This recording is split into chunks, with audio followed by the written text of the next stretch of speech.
There was a particular client a few years ago named Louise, who was a 50-year-old single lady here in Sydney who had no debt on her home, but wanted to find a better way to have retirement. So owning a home and a little job earning $55,000 a year was not going to give her a happy retirement. So she sought out some of the people in the investment property magazines that advertise, who all say, look at me, look at me, look at me.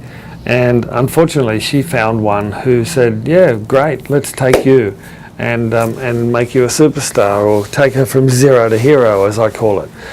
So after 3 years, Louise came to me after a nervous breakdown, and tragic story as far as finances were concerned, and all we could do to save her was get her to sell that investment property that they'd got her to buy, restructure her debt with the lenders that were just absolute sharks, that were charging her double-digit numbers on the interest rates.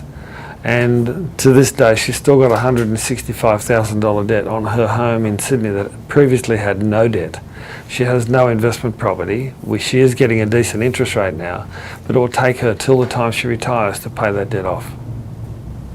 And that happens all too often. People make fatal mistakes in the investment area because they are suckered in to something that's going to make the guy on the other side a truckload of money. And that's wrong. It's totally wrong. So the reason we do what we do is to try and keep them on track. And if they're not on track now and they've never been, so if they're novices, put them on the right track.